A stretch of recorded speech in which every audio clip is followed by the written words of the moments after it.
Welcome to The Third Chair, a show about real people, real stories, real life.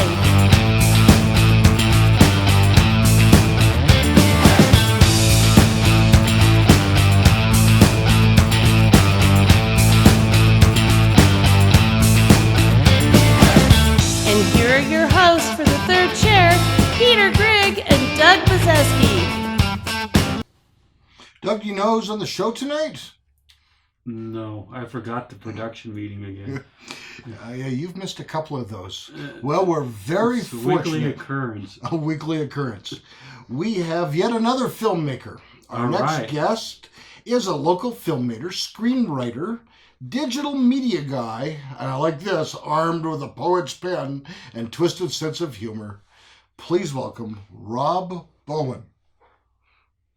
Welcome to The Third Chair with our special guest, Rob Bowen. Rob, thanks for being here tonight. Oh, no, thank you for having me.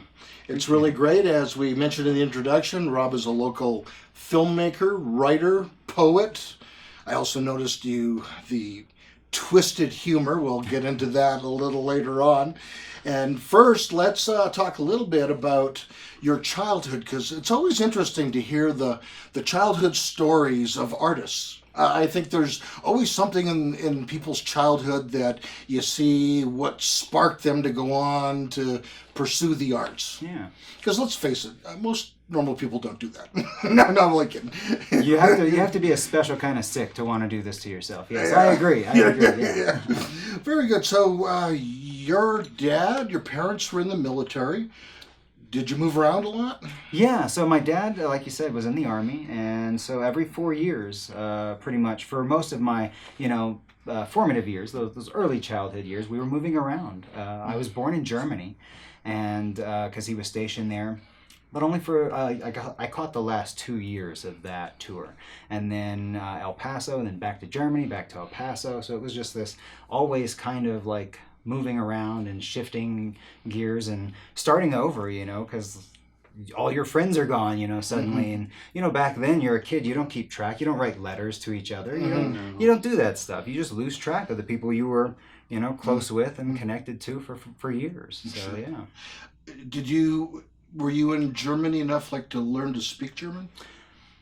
I learned enough German to get my brother beat up once, so yeah, I think. Perfect. That's an accomplishment. Right. I think I learned enough. It was really weird because I tried. So I learned a little bit of German when I was there. We took.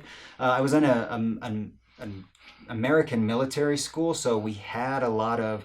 It was all English-based classes and stuff, but we did have the German-based stuff, and we would have so instructors try to, come in and give us those, kinds of instruction, but it was kind of brief. But I learned enough so I learned enough Spanish when I was in El Paso to cuss people out and say the bad words, and same in Germany. So I this guy was being a bully one day, and he was older than all of us, but he was picking on my brother. And as he walked away, I called him something that I shouldn't have, and he thought my brother said it, and he turned around and really just kind of gave it to my brother and taught him that you shouldn't say those things. Oh my goodness! So yeah, so I learned enough, just enough to get people in trouble. Looking back, was there anything about the German culture at the time that you thought was magnificent, or you were extra appreciative about? I wish I was more appreciative of the history and everything that was there, the castles and all of those things, because my dad was just fascinated with King Ludwig and some of the castles that he had built. The Neuschwanstein was one of his favorites, so we went and toured all of those castles. Isn't it the Disney castles based off some of that? Exactly, yeah. The Princess Castle, the big Disney castle, is based off of the Neuschwanstein design. And so we toured all of that stuff, and I remember being a kid and thinking, oh God, another castle? Really? This is what we're doing today? Yeah. And I would pout. They're fancy, but they repeat themselves. Right, yeah, I know. It's it's just, I've seen this, haven't I? This grand hall looks familiar. But, so I didn't appreciate that like I do now, looking back, and I wish I had appreciated that more. Did you guys take advantage of the fact that, as a family, that Germany is just a train ride away to France and Italy, and all My these other parents places? did. Oh, No, yeah, they left us behind one time. They took this huge trip. They went to Paris. They went to all these places that you always hear about, but they left me and my brother to be babysat and staying with some friends. So we didn't actually get that There's probably a trip. lot of reasons for that. Again, as an adult now, I can look back and understand and appreciate some of those decisions a little more than I did back then. All right. So, besides Germany, were there other places overseas that you lived or Actually, spent time? Germany was pretty much it, and we traveled to a couple of places in Germany and Austria to see a couple of different things, and went to Holland. But it was mostly in Germany that I got to live, and that's where I was based. So Yeah, I have a dentist friend who was a colonel in the army, and he speaks German, and he got sent to Germany a few times. Apparently, Germany is like highly sought after as a location. Oh yes, Yeah. Air Force and Army. Yeah, Yeah. everybody goes there, loves it, and they try to get back. And Like so, no one volunteers like for North Dakota. my dad, and he got there. It because no one else wanted it, so that was He he was was smart. 8th on his list of 8, Mm-hmm. and he ended up there. And I figured out years later it was because no one else ever volunteered for North Dakota before, so they had to give it to him. Yeah, North Dakota runs neck and neck with South Dakota. Well, I mean, I enjoyed visiting South Dakota. I saw some great places in the Black Hills and Yeah. stuff like Oh, that. yes, but that is but I great. think it's like kind of like Memphis. It's great to visit, but not Yeah. to live there. It wasn't fun. Yeah. But you spent childhood in El Paso. You were older when you went to Memphis. Is that right? Yes, sir. So what we did when my dad got out of Germany, or when he was finishing up his last tour in Germany, things were kind of getting bad as far as there was a lot of anti-American sentiments, and so there was some attacks and violence and stuff kind of perpetrated against American families. And it got to the point where like all the dads that lived in our little complex, because everyone that lived there was American military families, but they would each take turns like patrolling the neighborhoods at night and doing watches and stuff. And so it got to the point where he didn't feel safe with us still there, so he sent us back for his last year while he finished up his tour there. And we were in Memphis at that point. We ended up, because that's where our family, or most of my parents, both their families were based out of. And so we went back there in Memphis, and that's where we were at. I'm always curious about the fact that a lot of times artists sort of have a sense, or at least it's obvious to everyone else, that when they're a kid that they're going to be an artist. Like, did you show these signs of being a singer, or a writer, or a dancer, or an actor when you were a kid? I was definitely a ham, and I enjoyed attention. I will say that. I liked performing. So that was something that I did a lot in writing. Writing and performing was something that I did a lot as a kid, but I don't think that I had this sense of that as or of myself as an artist, that I was going to do that. It was just something I did, it was fun, and it was how I expressed myself. And writing especially was just something that was great for me, because I got to just, put on so many different voices and try out different things. So did you focus on poetry or short stories, or what was sort of the, you write screenplays now. What was the seed back then, so to speak? It was kind of both of those. It was poetry and short stories, song lyrics. My dad was, he played the guitar a lot, and he had written a couple of songs for, like, one for me and my brother and one for my mom. And so, I kind of came from that background, very lyrical. So I started writing song lyrics and poems. And short stories was a thing that I did from early on. I would Any write rapping? series. Do you do any rapping? Not that I will admit to or that I'm proud of. So we'll just say no on that one. Well, I could see, maybe things been a little bit different. I could have seen you as a rapper. Well, I like the flow, and I'm a huge fan of rap and hip hop. I so many artists in there that I enjoy, and in fact, I work with some local artists. Yeah. Joe Joe Black, we had him show. on the show. Yeah. Speaking of Joe Black, and we'll talk about it later. But you guys just dropped a new movie. That's so cool. Yes, sir. We did. What's it called? Swimming with Sharks? No. Sometimes feels that way. No, it's called Sewn In With the Salt. Sewn with the Salt. Yeah, we're going to talk about that a little bit later. Nice. The I don't know if destiny is the right word, but at what point growing up did it hit, like, at 12 I knew I was going to be a doctor, or pretty sure. Was there a time when impressive. Yeah, that's impressive. Yeah, I never thought I'd be an auditor. I didn't either. Yeah, Doug was an auditor with the Department of Defense for a lot of years. Nice. His fun and joy was dressing down generals. You're spending too much. Not a lot of people get that privilege. You get to do that. Yeah. They dressed us down too, so that was not a great privilege. Yeah, it's a give and take, I guess. Right. Well, I guess you'd have to expect that someone in the army is going to fight back. That would be yes. I mean, It's a good point. Yeah. Yeah, so we're going to take our first break in a second. When we come back, we're going to have Rob answer the question, when did it click, yeah, I'm going to be an artist? Okay. Or has it? I don't know. I'm trying to think. I was like, have I had that moment yet? Has he had that moment? We'll find out about that when we come right back.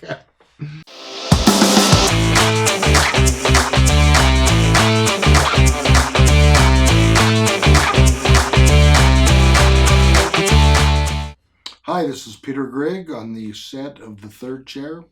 Our company, 2 Men and a Duck Entertainment, are excited about supporting Quantum Leap Recovery, an audio podcast that talks about all issues about drug and alcohol recovery. So watch for it and listen to it, and it'll be a great time of learning, and hopefully it'll help people that are struggling with these issues have a healthier life. Thank you very much.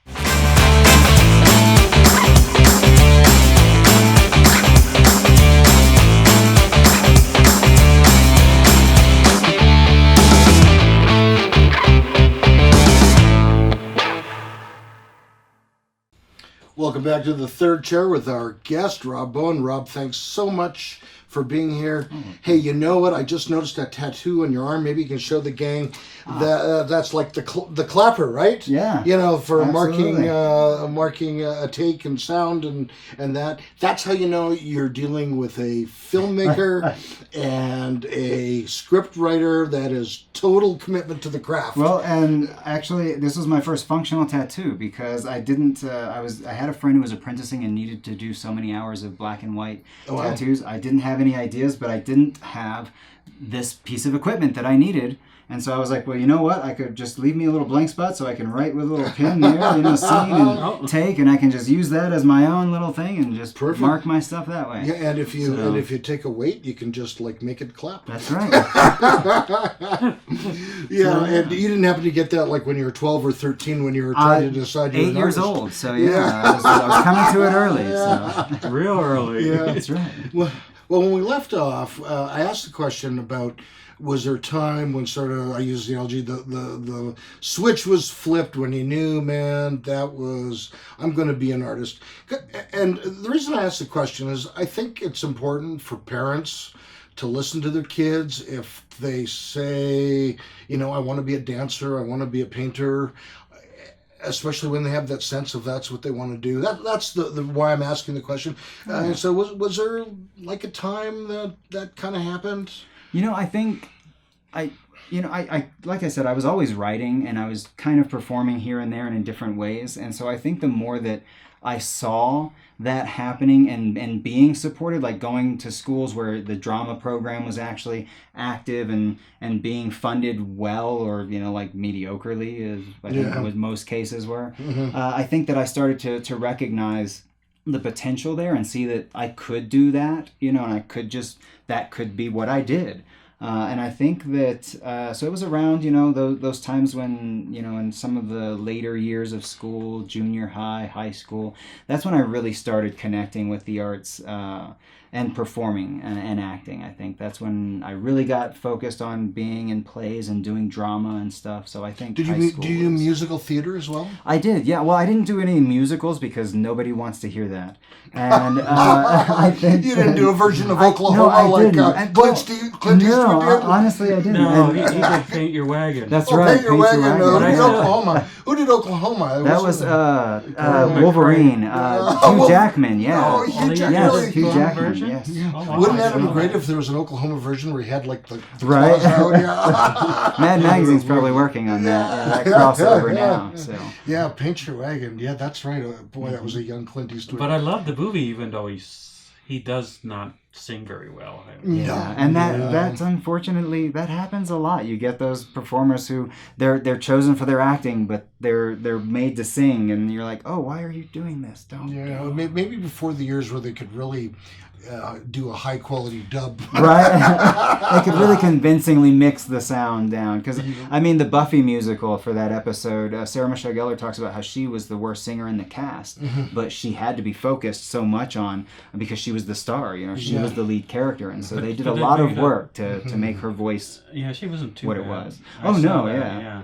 Well, the guy who played Auric Goldfinger in the Bond movie Goldfinger, his German accent was so bad that that's not actually him talking in the movie. No, I didn't know that. Yeah, he's a superb actor, but his German accent was so heavy they had to dub in. Oh, wow. They dubbed in a different European voice. Well, that's what they would have had to do to me if I was singing. I mean, I did take some choir and I did perform in show choir, but I'm more where I would just like kind of get to the guy next to me and kind of like blend my voice with his. I wasn't ever like being able to like sing on key or anything. It was like, I'm gonna match what you're doing. But Pierce Brosnan, he was in Mamma Mia and he had a big singing thing. I didn't see that. And great, another James Bond singing part. Yeah, he wasn't very good. And they interviewed him about it. And he says, "Yeah, I know I'm bad, but I plowed my way through it, and it kind of actually works because he's so bad. It kind of fits into the rest of the movie. Nice. It kind of gives it a bit of a character of its own. Yeah. Well, but maybe we're too hard on purpose. But maybe we're too hard on bad singing. I mean, look at all the heavy metal bands that just screech and yet are quite lucrative with large followings. That's not easy to do either, though. No, I mean, that's a talent in and of itself. To Uh-huh. be able to hit those pitches like that and to hit those gruff things, I mean, that's not good for you. Yeah, and for a whole song. I mean, it's not like you're just barking out a chorus. It's like the whole thing. Exactly. Yeah. Oh, yeah. So, no. Okay. So you talked about going from Germany to El Paso. Where did you end up in high school then?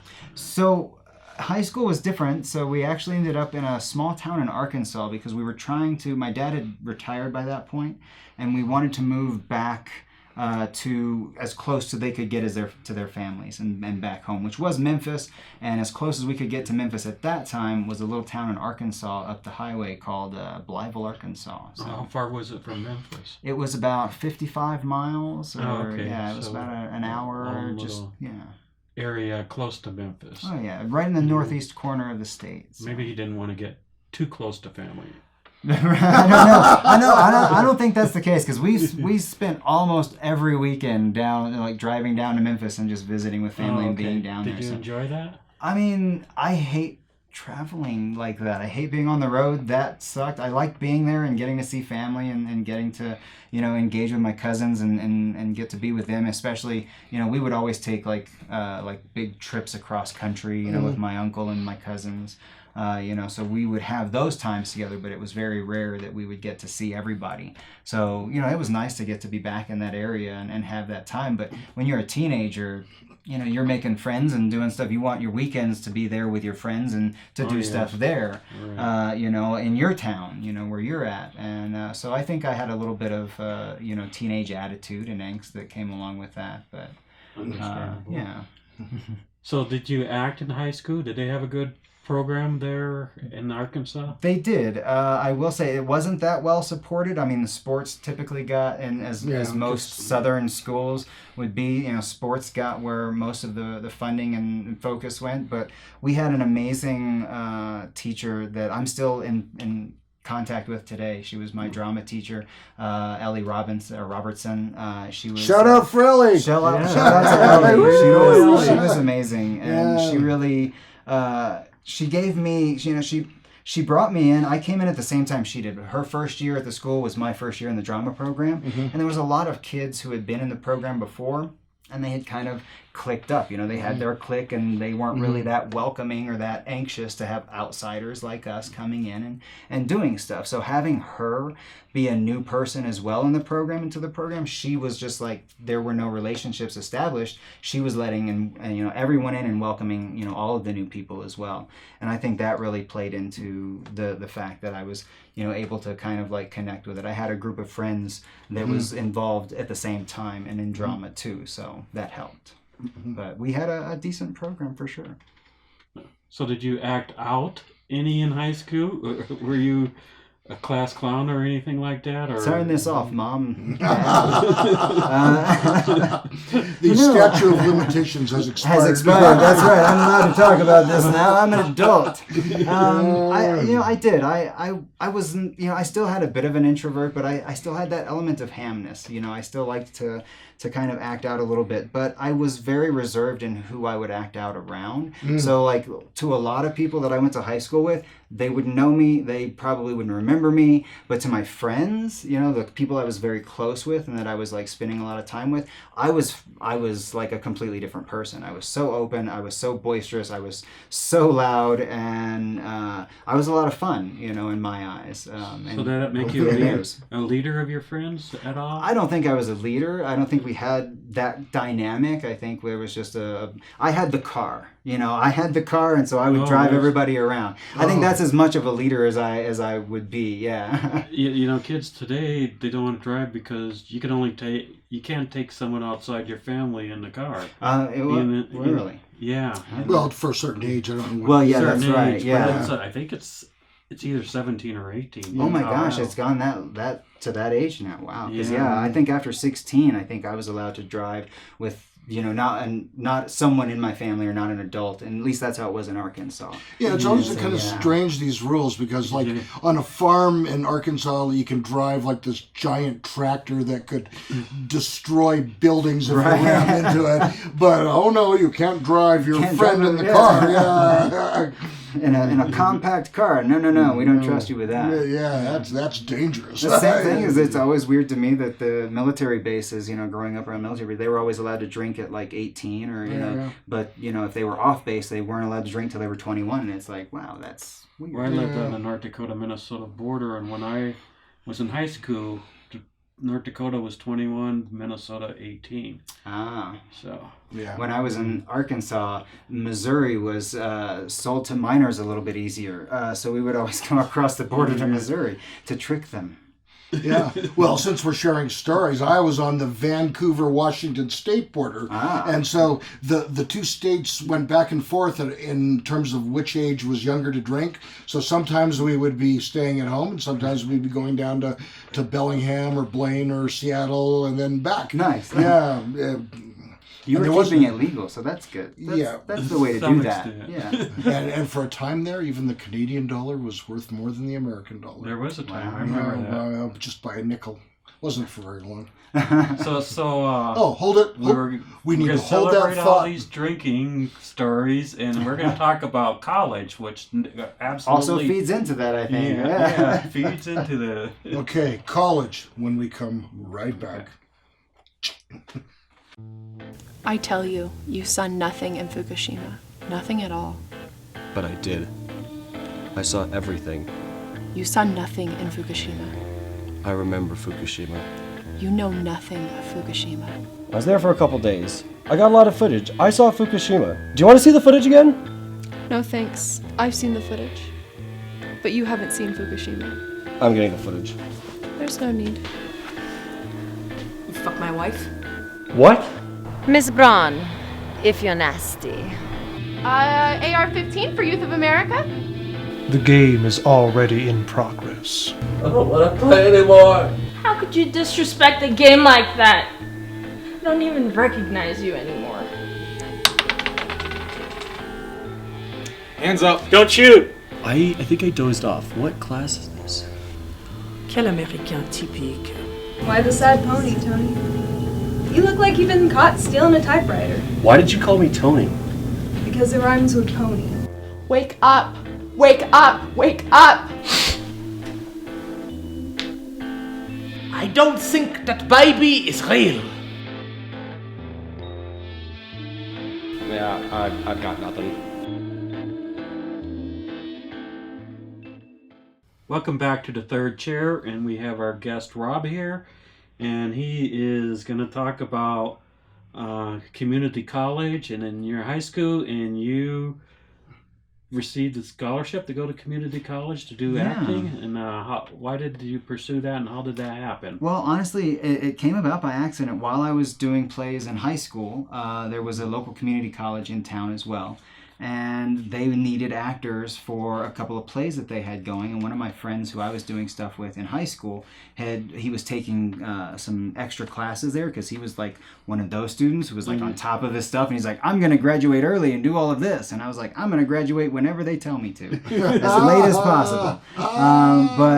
So he was taking classes there and started, he came to me, he's like, they need people to audition for these plays that they're doing. You know, are you interested? And I was like, sure, why not? Let's give it a shot. And I went out for a play that was the director of the program at the community college, Jim Lively.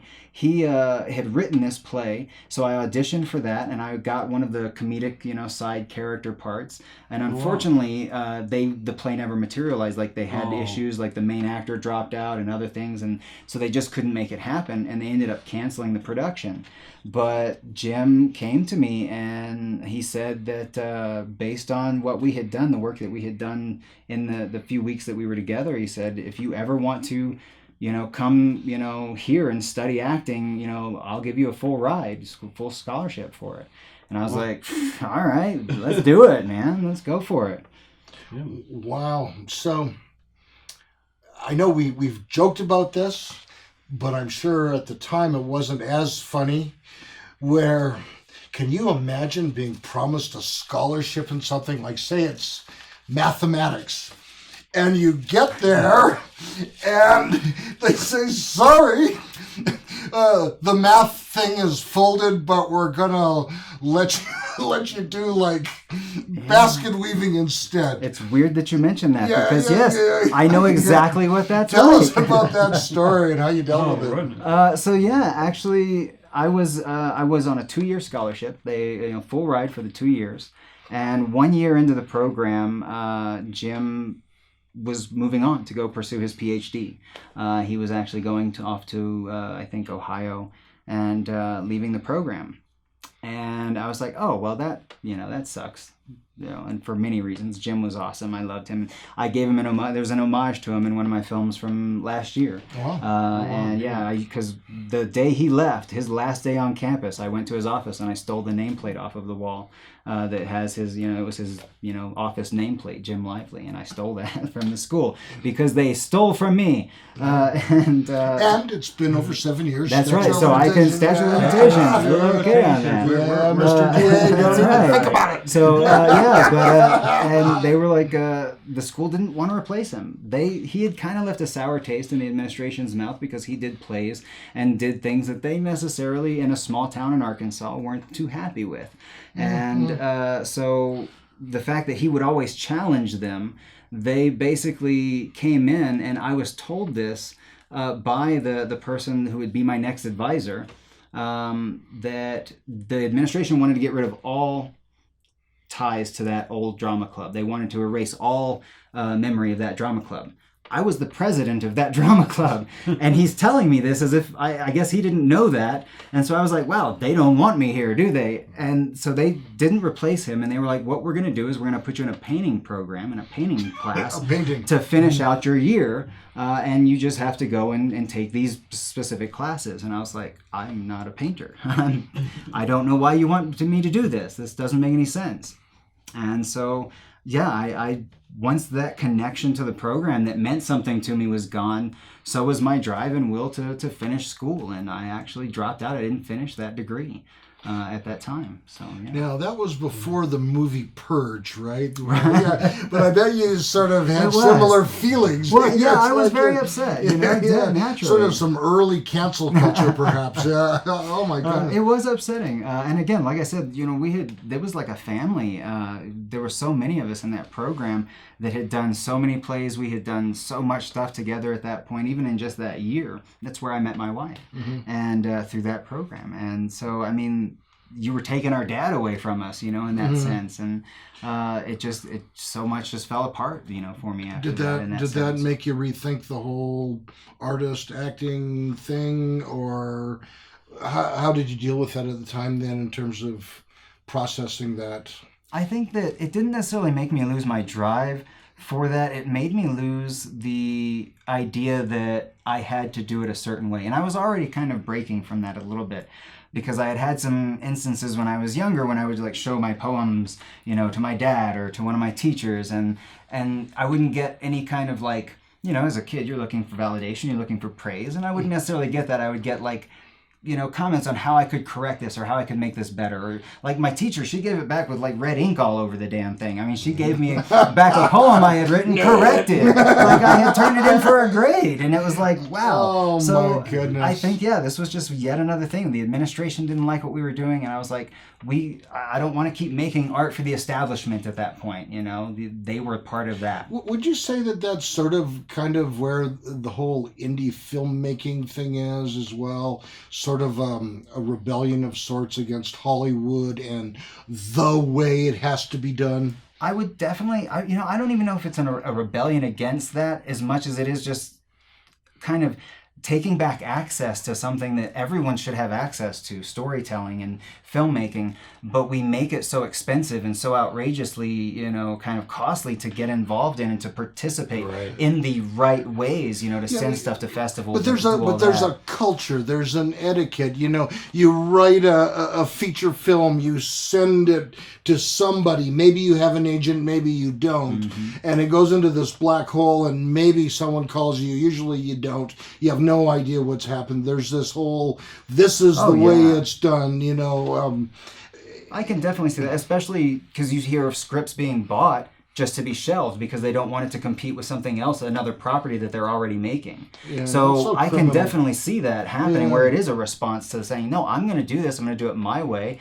and I'm going to do what I want with it. You're not going to have control over the final product, and you're not going to tell me what I can and can't do with it after that. In that sense, it might have been a little bit of a silver lining in terms of, early thinking that, there's more than one way to skin a cat. Absolutely. I mean, and you look at where we are now. We can buy for $1,600 a camera that works as well as the Hollywood $40,000 cameras. Exactly. You got computer programs and mics available and all kinds of software that really makes filmmaking accessible to everybody if they want to do it. Absolutely, and I think that's amazing. And I think I do think that is kind of the direction things need to go, and the direction things are going to go for the future. I think we've seen Hollywood kind of losing its grip on, that standard model, and this is how things have to go, and it has to be a Hollywood kind of film. I think people are wanting more interesting stories,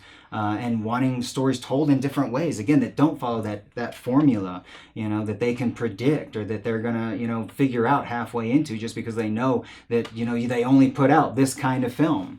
The paradox that I don't know if it's a paradox, the thing that I see that always surprises me, and every time our company bring it up, I'm always surprised by it, and that is the Hollywood call, we want something new. When it's like, no, you want something newly written, but that still looks like Sleepless in Seattle or a Hallmark movie or a Tom Hanks. They don't really want anything different. Absolutely. That's why everything you have to pitch has to be, it's this meets this. It's this meets this. You have to tell them something that they can identify or know so that they can say, well, this is marketable or this is bankable. This is worth putting money into. Rather than saying, this is an idea you've never heard before. It's not this meets anything. It's something you're never going to see anywhere else. That should be appealing to them. You would think an executive would jump at that. but they don't. From what I understand, I've not had pitch meetings with executives, but again, we see, I think, from what's being put out there, so much of the same that we don't trust creators anymore. That's why it's reboot and remakes and all of these things. We're banking on nostalgia rather than on storytelling, rather than on talent, rather than on the writing. Well, I think that you see now with the development of secondary markets like Colorado and New Mexico and Georgia and others that the cat's out of the bag. There's going to be new ways that now evolve. Yeah, I hope so. Yeah. I hope that's what we're seeing the push for. And so we left off at your scholarship being canceled, and where will we go? We'll find out right after we come back from this break.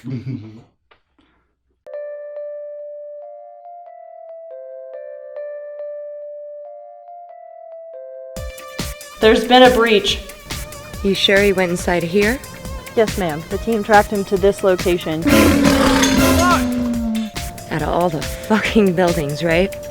I was on the radio with my man Dane, and there was an indication that he wasn't alone in his quadrant. Leaving to be. I repeat, leaving to be.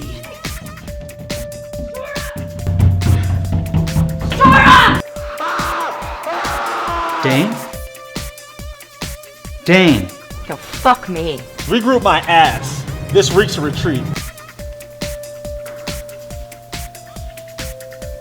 Greg? Jesus fucking Christ!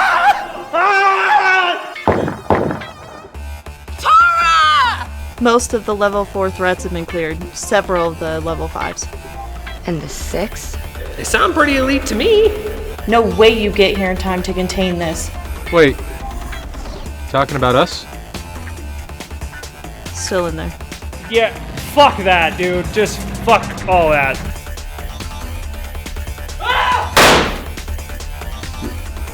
Did I do that? Please tell me that all the doors to the containments in this area are closed. Yeah, that one's open, but it's only one, so we're probably good, right? No. You tried meat's tongue bowl pizzle. It isn't still good! Now this is a spectral level 6 parasitic contagion. Think about my masculinity.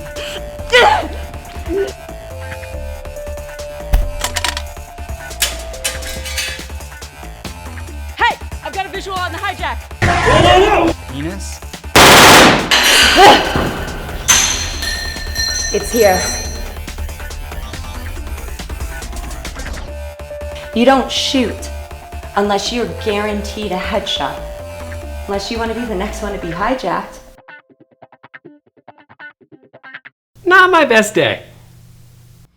Welcome back to the third chair with our guest, Rob Bowen. Rob, thank you so much for being here tonight. Okay. We're going to kick things off. You very cleverly married an artist.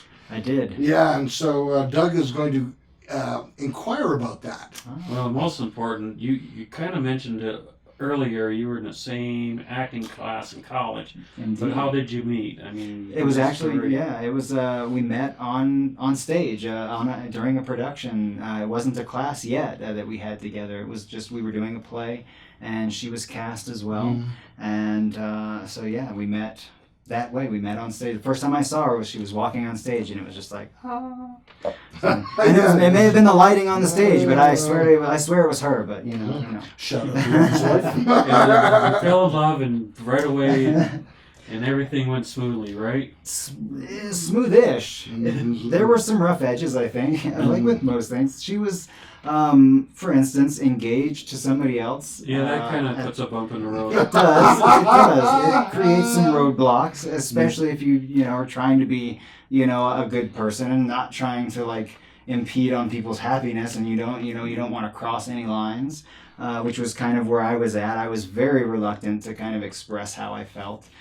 To her. I was telling a friend of mine who I was confiding, he was our stage manager, and apparently she was doing the same thing. She was also confiding in him, but he wasn't telling either one of us that the other was coming to him and telling him anything, that we had any kind of feelings for each other. So we still had to just find our way there naturally, and it took once Jim was leaving the program and the program was basically disbanding, she was about to move off and out of the city and out of the state to off with this other guy somewhere else, and I apparently wasn't ready to let that happen. So I decided to finally confess, how I felt. So yeah. It's paid off all these years later. She's still with me, 23 years later now, so. Great. Nice. She's doing something right. Tell us about her art. Oh yeah, so she's amazing. She's done painting. She has done drawing as well with pen art and ink and pastels. But more now she's doing digital art and she's doing fractal art and different things like that. So yeah, she's done all kinds of different amazing What's fractal art? Fractal art is a form of digital art that's done using mathematics, and it's repeating patterns and different things like that.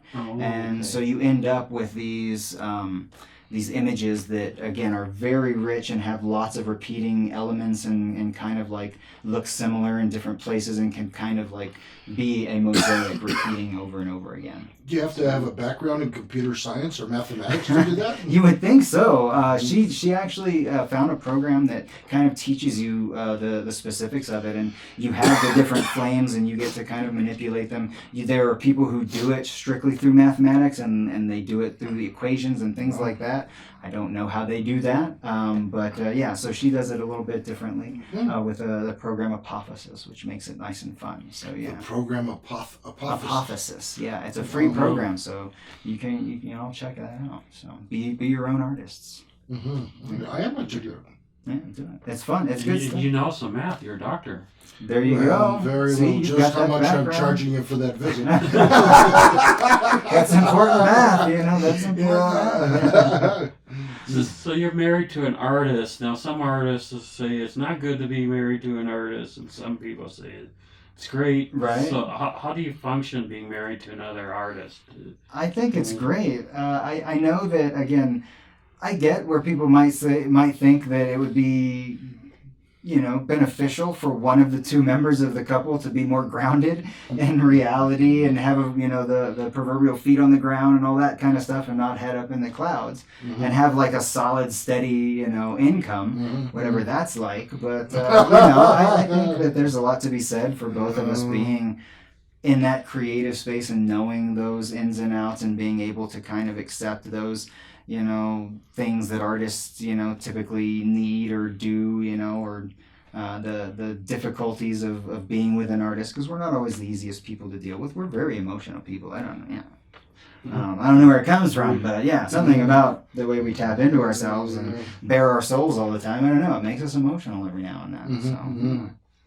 Well, if truth be known, I think every couple has moments. Oh, that's true. Well, you have to. Anytime you put two people in a space that close together, and tell them, okay, now grow and go be humans. There's always tough decisions that come up, and exactly. You'll have different viewpoints. And as long as you usually say yes, ma'am, you're fine.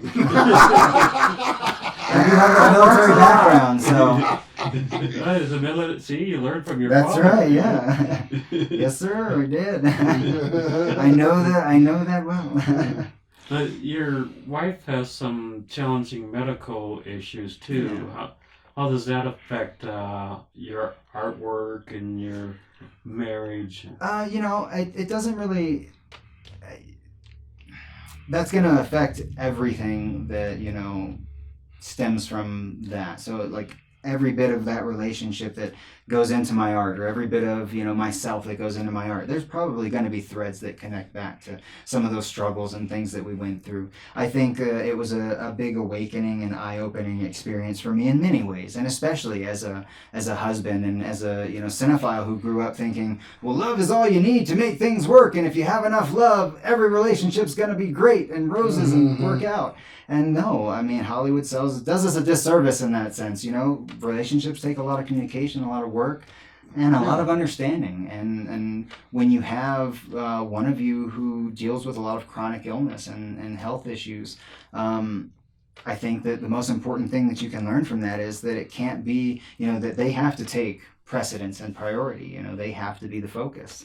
And so that's kind of what ended up being, you know, what derailed my kind of journey towards being a filmmaker for a while, was we had to put all of our focus and energy into getting her into a better place, and you know, getting her well enough to, you know, just like be, you know, because she was dealing with a lot, and so many of the health issues that she had were reflections of something else or were caused by other things, you know. So her thyroid medication was giving her anxiety, and the anxiety was causing issues with, you know, loud music and different things like that. So there was just all kinds of cascading issues that came from it. And I think that, Has she found the right mix now? She has, yes. Thankfully, we've been lucky to have found her some good doctors who have really, you know, kind of gotten her balanced out and found the right meds to kind of keep her, you know, a little bit, you know, more functional and feeling better, you know, on the daily basis. So, yeah. One of the things I learned, it's not an exact science being a doctor, because, I mean, what might work on me won't work on Peter, or vice versa. Well, yeah, everybody's body chemistry is different, and well, that's why they call it the practice of medicine. Right. You know, we're actually in a back room rolling dice. Okay, let's see if this works. All right, throw this many pills and see if it does anything different. But no, I think that people need to really understand that too. I mean, and things change. Like when she first started going through her thyroid issues, that was in a time in the 90s and things when they were still like irradiating thyroids to destroy your thyroid gland, and now they don't do that anymore. Apparently they've learned that's not a sound practice. And so, you know, she had issues resulting from that because it only killed like half of her thyroid, so it was still partially functioning, and that really messed with them being able to get her levels right and the medication levels right, because it's not, it's a half dead organ at this point. It's not functioning the way it's supposed to. So yeah. So it isn't easy being a doctor. No, we got to give them more credit, I think, and we can't expect everybody to have all the answers because, like you said, we're all different, and no one thing is going to work across the board. Well, that's a new area of medicine. It's something that's called precision medicine, where they're doing more looking at your genes and genetics to more accurately identify which medicines will work better. Nice. That's it's a new field, yeah. Is it raw, or have they had some success with it? They've had some success. It's been successful somewhat in the psychiatric field. Like there's like a lot of antidepressants, and they can do some genetic analysis and predict now which ones are more likely to work better and which ones are not as likely to work. That's good. Because there's a lot of guessing that goes on, especially when you have like 100 drugs to pick from. Right. And unfortunately, during that time while they're trying to work all that out, the person's suffering and dealing with whatever they're dealing with and not getting the help that they could be, you know. So that's unfortunate. So it's good to coming up with that. Yeah, that's a nice development, and again, will hopefully lead to a lot of better changes going forward. So when we come back, we're going to talk about a happier subject. Yeah, a happier subject.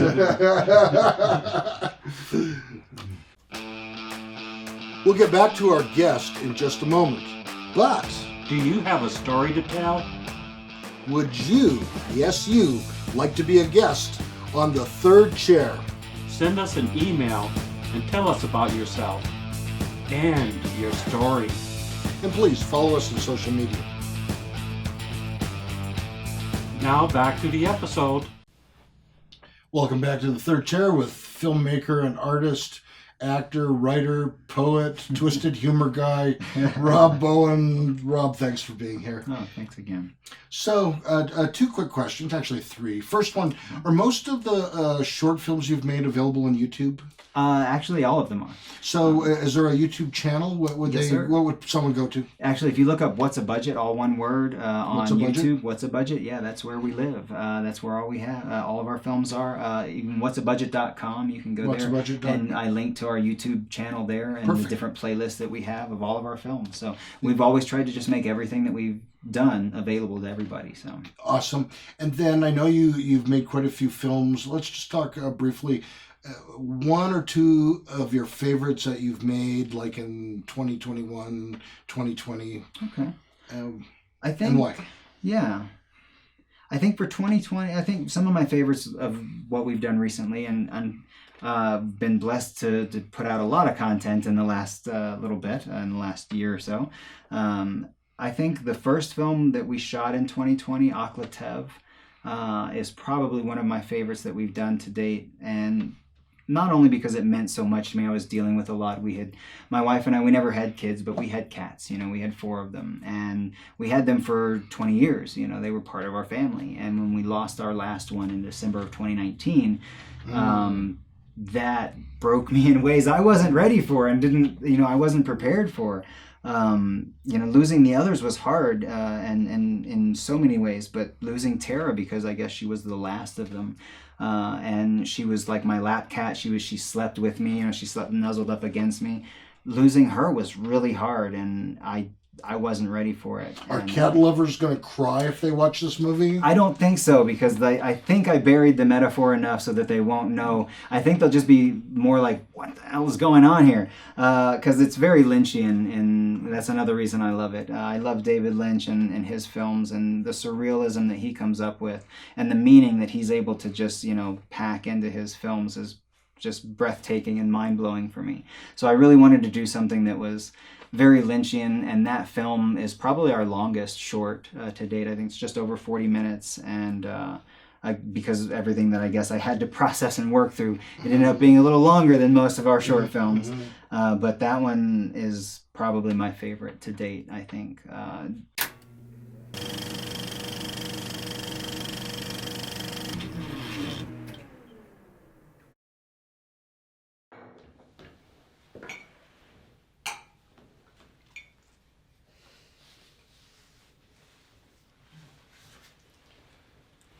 And what's with the glasses? Cat got your tongue? The lines are drawn, Ronnie. I believe I might have just experienced the first breach, which would mean the vulnerability has started.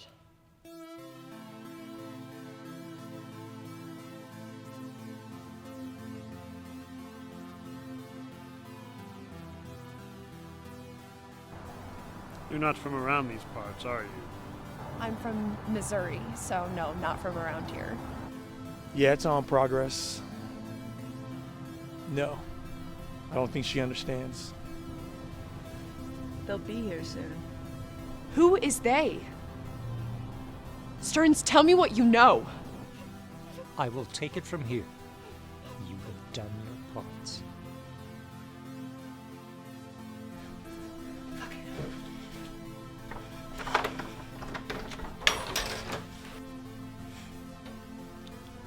Perhaps not understanding the inevitable is steering you towards the wrong direction or conclusion. No! No! I gotta go. No! Is she going to be okay? Oh, absolutely. We've gone over this. There is no organization that goes by that name. And if I was trafficking people, I wouldn't exactly register with the BBB. So what's your point? I've got friends in the FBI, the CIA, the NSA, the ASPCA, you name it! So don't fuck with me! God damn it, explain. What is this? When veteran minds, far more seasoned than your own... boss. She hung up again, didn't she? Yep. I want to know what happened to these other 3 women, but I'm not sure I even understand what's happening to me. We're in the purple now. Bright green is the goal. Don't be afraid. Everything's gonna be just fine. No, no, no, it's not! No, it's not! Why are you doing this? No! Help! Bennett! This pilgrim is killing me!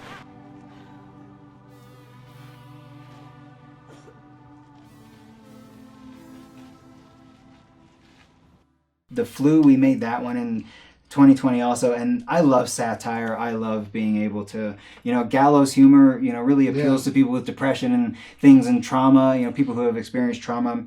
gallows humor, and humor is such a great tool to kind of like deal with that. So satire for me, especially if you're someone who really doesn't necessarily like the way things are going around you. Was this during the pandemic? Yes, it was. It actually was. It was the first one. COVID pandemic. It was. We made our first COVID-related film, and it was called we started a series called The Quarantine Zone, and it was the first of those films, and the flu was part of that, and it was the Quarantine Zone. Quarantine Zone. Was this any kind of takeoff from the Twilight Zone? Absolutely. In fact, Maud Serling was our host for the show, and we had Cliff Cage, who I've worked with. He's a great guy, an amazing actor, and he's a radio personality and does all kinds of emceeing and event hosting around town. Cliff's amazing, and I've known Cliff for years and years, and he is in lots of my films, Akhlatev also, but also he is our Maud Serling for The Quarantine Zone, and came in to do those bits for us for both of the films and do little fake commercial ads, that we did for it too. You're traveling through a broken dimension. Seems pretty serious. A demented dimension. Fake news, as Shakespeare would say. I don't think he said that. Oh yeah, it was in 12th Night or some shit. Yeah, no. Did Brad show cannibalistic inclinations before? I mean, I know I was a meat eater, but we never really talked specifics. What about Buttercup? The dog? You're right. Fuck them. Jesus, fuck off, Brad. Oh my god. It's literally the apocalypse. I mean, it's there, but it's not,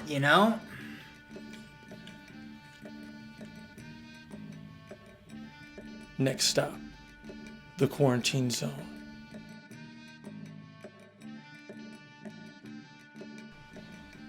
Indifference.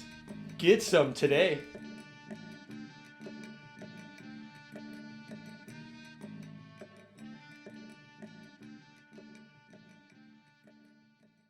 And then one last question as we wrap up today's episode, and that is, let me make sure I get this right.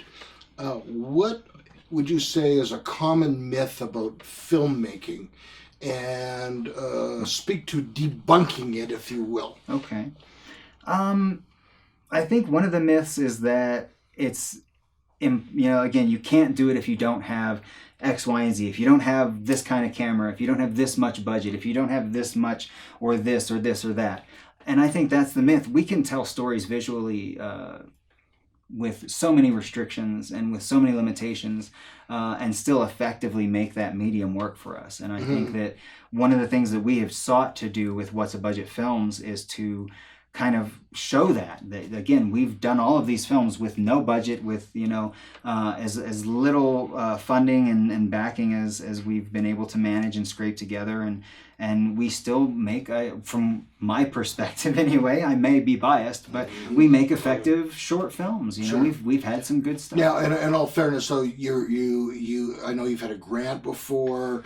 You've acquired some equipment over time. Oh, yes, absolutely. If someone was starting from ground zero, absolutely, there would be a learning curve and the is. acquisition of at least a minimal amount of equipment. See, I don't even know that that's necessary. Well, in Colorado, in Colorado Springs, we have an amazing program at the Library 21C that allows people to, you can go there and take their orientation classes. They don't cost you anything.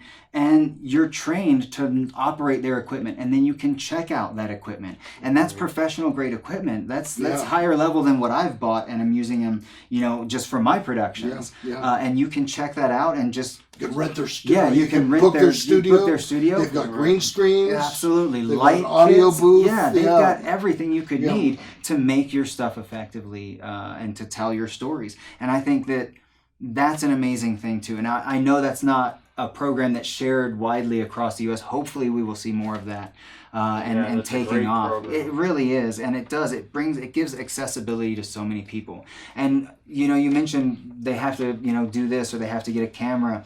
I shot my first film on my phone.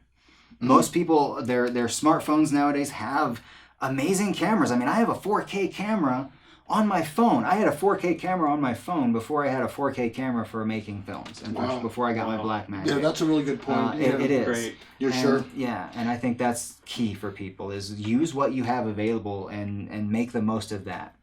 Yeah, thank you for joining us, Rob. I guess my final quick question would be, if people wanted to contact you or find out what your business is all about, what would be the best way of doing that? You could email me. You could just hit us up via the website or via YouTube and leave us a comment. Reach out via social media. I'm on Facebook and Twitter and Instagram. Most of that is just What's a Budget. If you're looking for me there, or just Rob E. Bowen. That's where I'm at on Instagram. And that's my email address, robebowen@gmail.com. So you all can right, hit we'll me put up. that information on the screen. And next week, Rob is going to be back, and we're going to ask him why What's a Budget? Why What's a Budget? And we've got a special section called Coach Rob, where we're going to put the tough questions to him I gotta get ready for artists this. struggle for. Yeah, you better study. I was like, I gotta study. I gotta do some push-ups or something. I was like, I that's gotta get ready for that. Yeah, all right. So Put we'll me see in, you. Coach. I'm ready to play. He's ready to go. We'll see you next week. Thank you again. This has been The Third Chair. Next week, we will continue our conversation with Rob Bowen. Want to be a guest? Want to sponsor our show? Send us an email. Please subscribe to our channel and follow us on social media.